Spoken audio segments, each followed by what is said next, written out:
Welcome to JP's morning brief for March 13th. All right, everybody, welcome. I feel a whole lot better than I did yesterday. I really appreciate y'all tuning in today.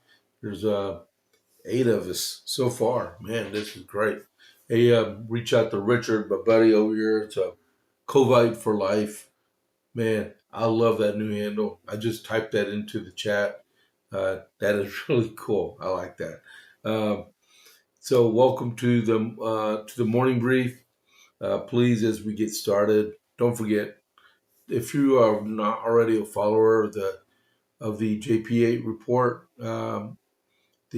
which is the morning brief. Also, please click that follow button, and then also uh, give us a like, and then engage in the chat. Like I was just talking with Richard on there. I know he's listening, but he's a gamer too, so don't hold that against him. Uh, but hold on just a second. Man, I tell you what, there's a lot that's been going on. I printed some stuff out. I know I'm not going to get to it this morning. It'll be rollover till tomorrow. That it happens. But yeah, let's get this going, okay? And there's breaking news about a KC-135 crash last night in Iraq. I'll get to that, but unfortunately, we lost 4 Air Force personnel on board, and there's 6 crew on there. They found 4, so we'll get to that in just a little bit. All right, so America 250. So America 250 for the day, March 13th, 1776. There's a Council of War. The Council of War is a group of general officers, including George Washington. Okay, so at the Council of General Officers held at General Ward's quarters, Roxbury, Massachusetts, March 13th, 1776. Present, His Excellency General Washington, Major Generals Ward and Putnam, Brigadier Generals Thomas, Heath, Spencer, and Sullivan, Green, and Gates. Boy, tell you what, nowadays in combat, you don't want to put that many officers in the same room. But this is the American Revolution. His Excellency, the Commander-in-Chief, informed the Council that from the present appearance of the ministerial fleet and army, the intelligence he has received from sundry persons who escaped from Boston, and from frequent observations, he had reason to believe that the troops were about to evacuate the town, that in all probability they were destined for New York and would attempt to possess themselves of that city, by which means they would command the navigation of the Hudson River, open to communications with Canada, and cut off all intercourse between southern and northern colonies. His Excellency then demanded the opinion of council whether, under the present circumstances, i.e., before the town is wholly evacuated, it would be advisable to march any part of the Continental Army now before Boston to New York.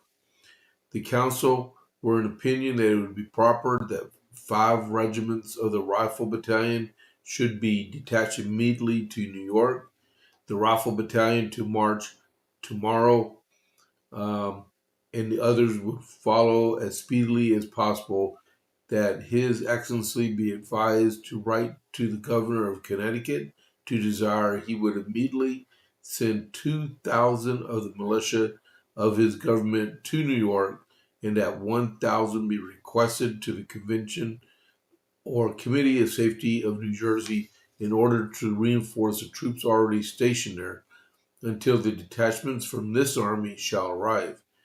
His Excellency likewise demanded the opinion of council whether, if the ministerial troops, that would, if you didn't know, that's the British troops, um, should totally abandon the town of Boston, it would be necessary to continue any part of the Continental Army for its defense.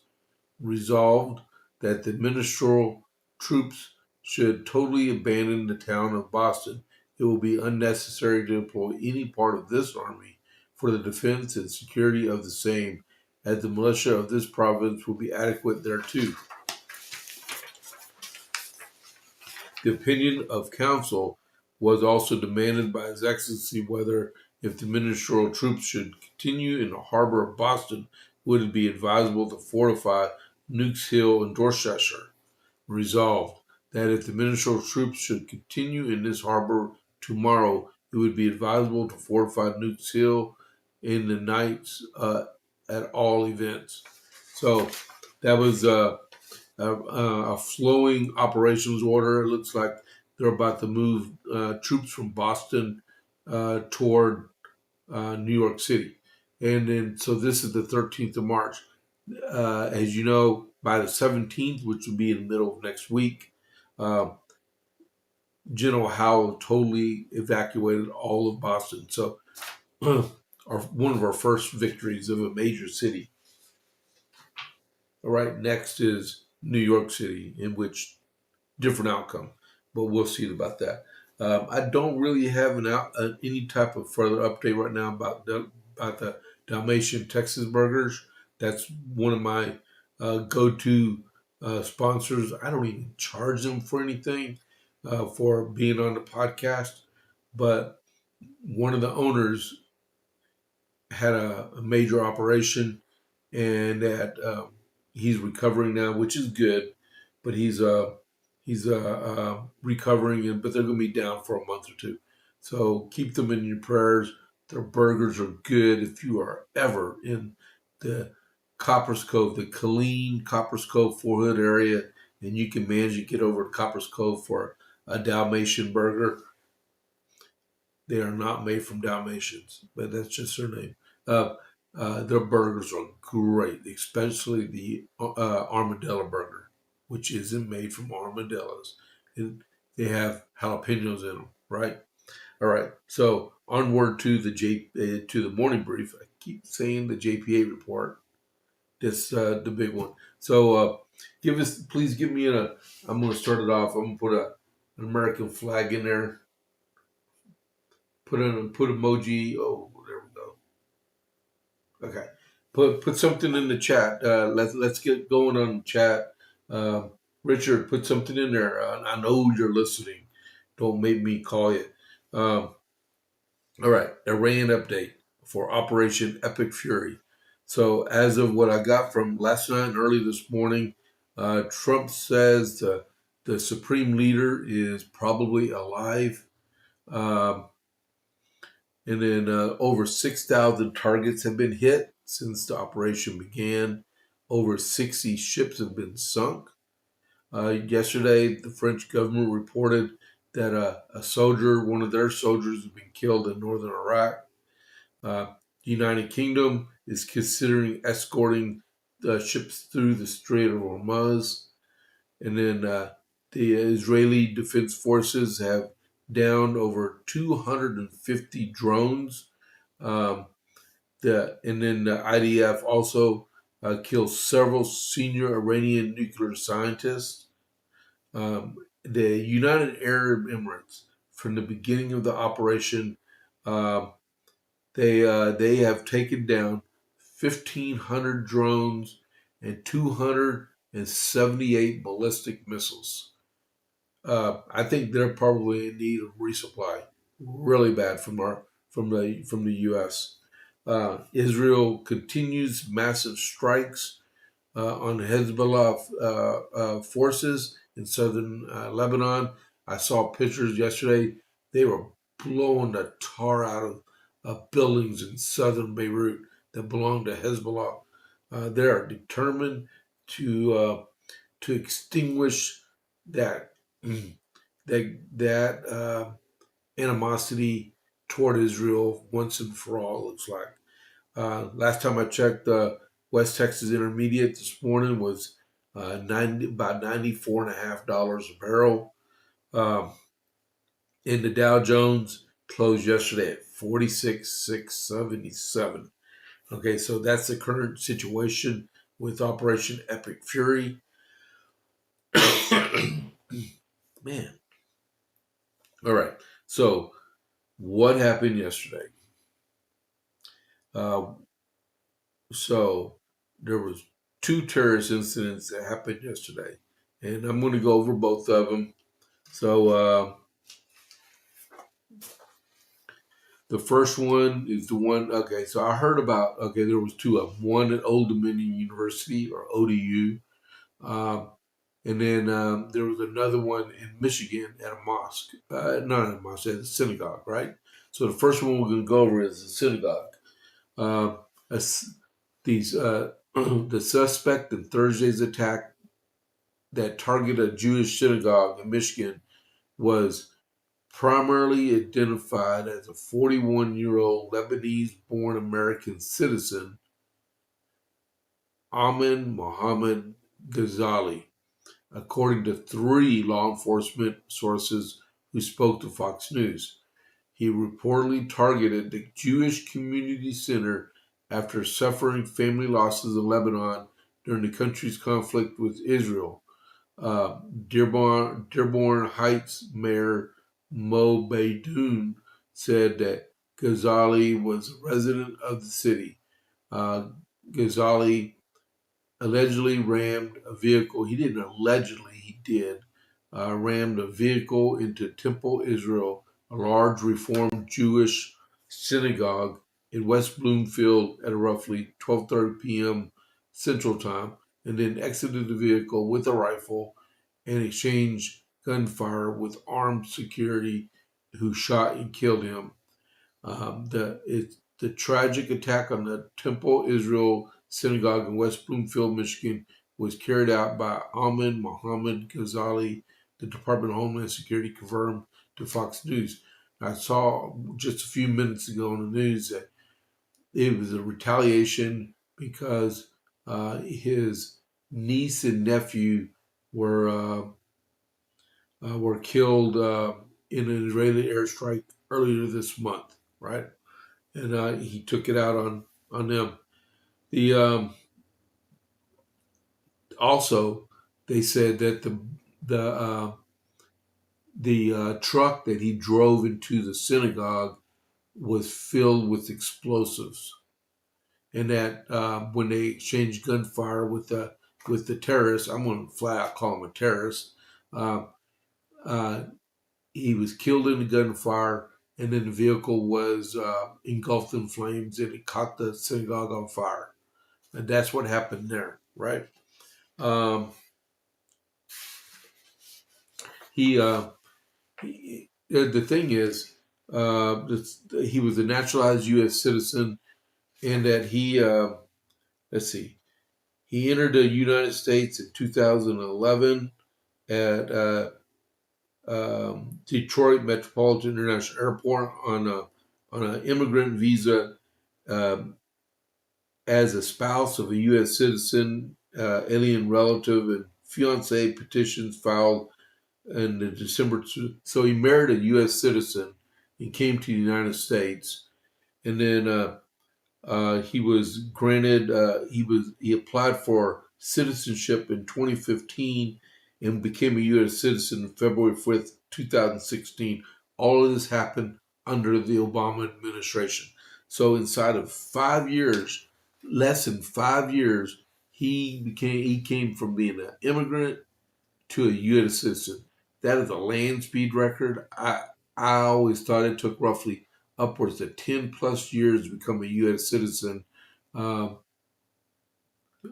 um, oh, yeah.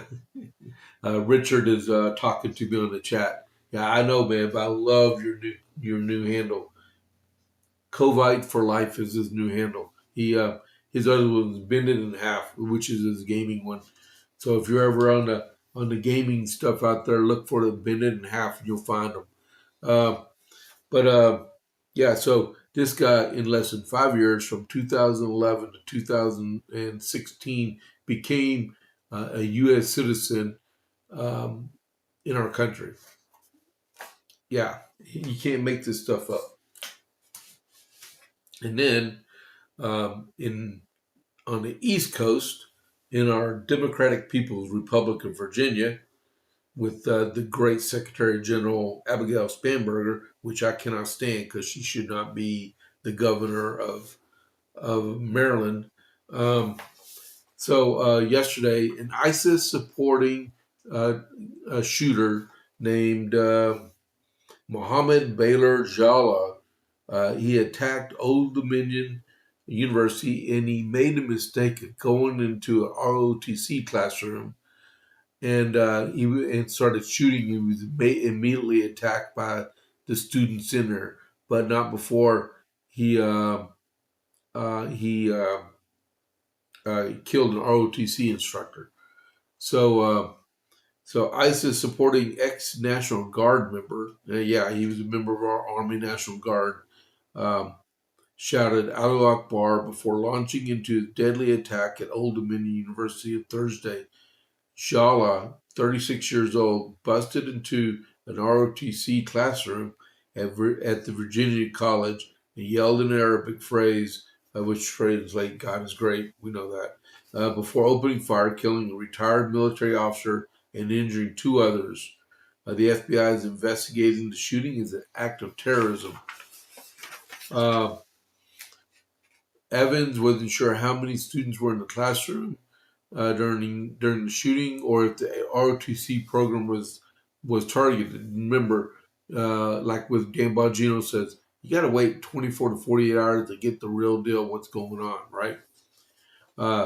But sources previously told the Post that Jala asked if the class was for the ROTC and opened fire after someone confirmed it was.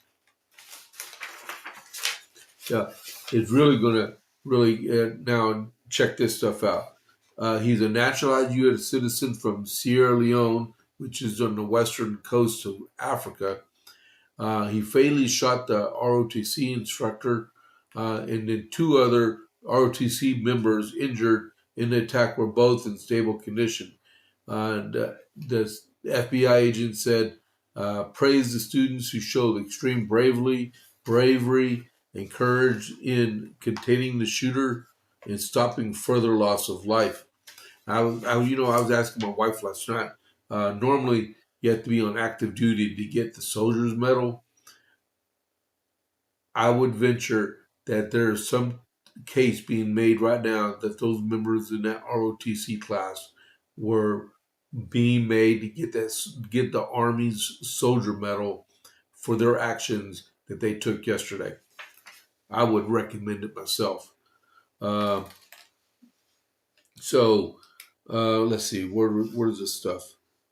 Um, well, the guy is from Sierra Leone. He's 41 years old. He was convicted. Like I said, you can't make this stuff up. This guy was convicted in 2016, or 2016 or 2017. He was sentenced to 11 years in prison for for offering material support to ISIS. This guy used to be in the Army National Guard. Okay, I don't know what failed, but he was arrested and sentenced in 2017 to 11 years in prison, and for some unknown reason, he was released from prison in 2024. And less than 2 years later, goes on a shooting rampage at a university and kills a retired combat veteran, lieutenant colonel. Now, explain to me why all these Democrats are open to making everybody U.S. citizens and allowing all these illegal aliens to come into our country and do this junk to us. We have a Lebanese, a U.S. citizen of Lebanese descent do this stuff in Michigan. We have this U.S. citizen from Sierra Leone descent do this stuff in Virginia. Then we have another one in Austin, Texas, a week and a half ago, to the stuff he did. When are we going to learn that over the course of, you could say, in Democrat administrations, especially the last one, we put ourselves at risk? We are no longer in the 9/11 mindset. We have regressed back to 9/10. Paul Morrow from Fox News yesterday said, "The farther," and this was a good quote. He said, "The farther away we get from 9/11, the closer we get to 9/10." Excellent quote. And that we all need to understand the risk our countries, and regardless if we're in combat operations or not, because I tell you right now, uh, the deal in Michigan was not in retaliation of what we're doing in Iran. That was in retaliation of what Israel did. But the deal in Virginia, the guy and the guy in Austin, both of them were ISIS supporters. And if you know, you know that ISIS and Shia don't mix. There are two different entities. ISIS is Sunni and Shia is Shia, right? So you can't mix the two. Well, you can try, but these guys were Sunni Muslim and they were ISIS supporters. It took down a lieutenant colonel. We're in the middle of Ramadan still. Ramadan ends on the 19th, which is the 19th, I believe, is Thursday. So I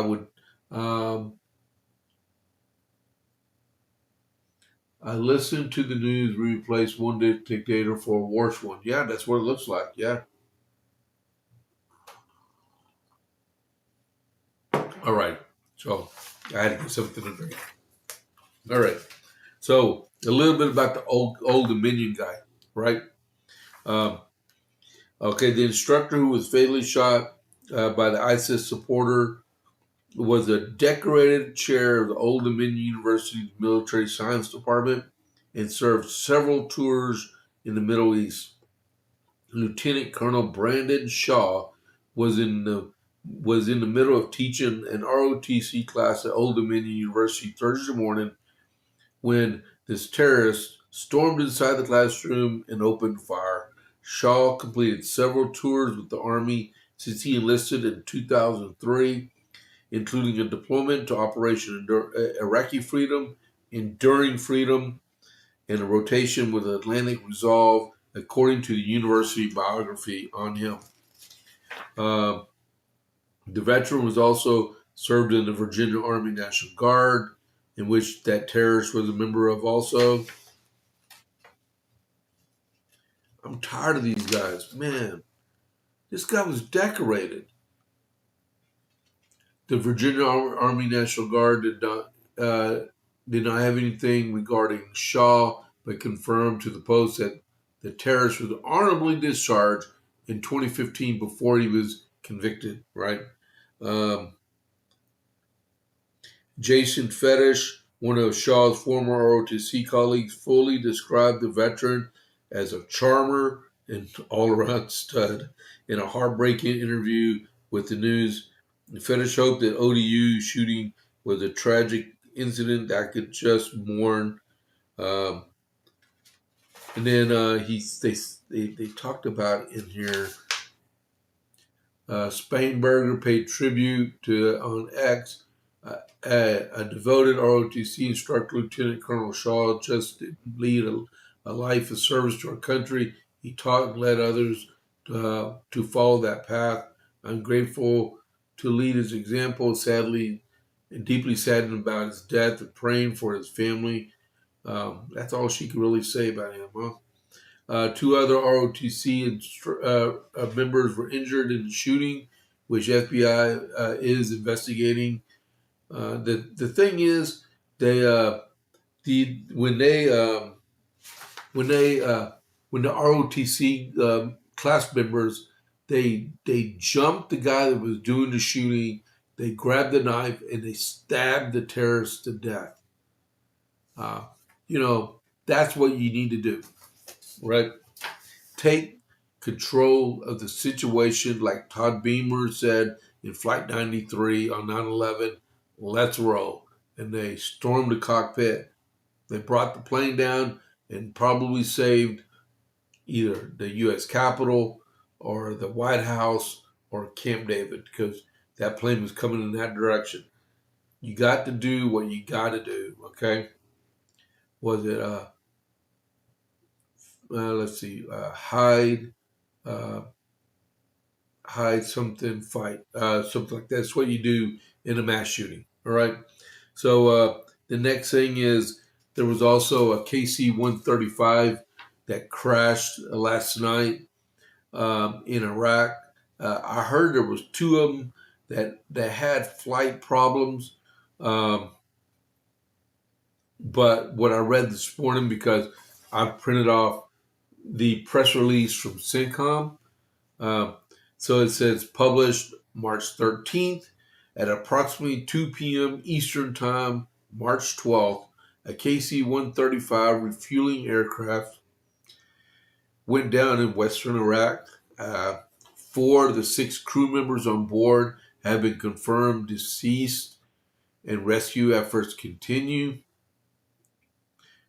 The circumstances in the incident are under investigation. However, the loss of the aircraft was not due to hostile fire or friendly fire. The identities of the service members are being withheld for 24 hours after the next of kin have been notified. I will tell you right now that on Monday, if their pictures and their bios are released by then, it will be on this podcast or on the JPA report, no matter what.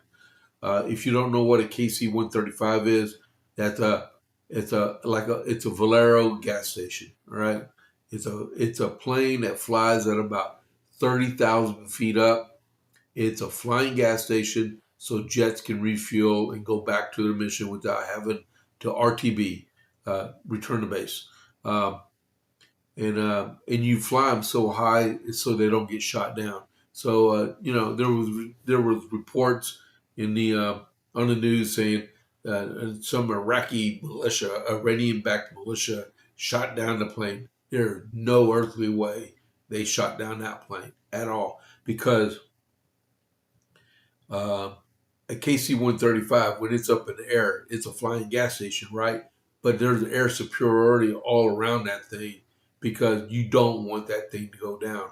So it probably, more than likely, 99.99% chance that it developed mechanical difficulties and crashed. That's probably what happened. It happens, unfortunately. We lost 4 probably U.S. Air Force guys. Um, that's a shame. That is a tragic thing that happened. Uh, it's already 6:58. I'm not even going to get to finish. All right. Let me do something real quick before we leave. All right. Before we run out of time.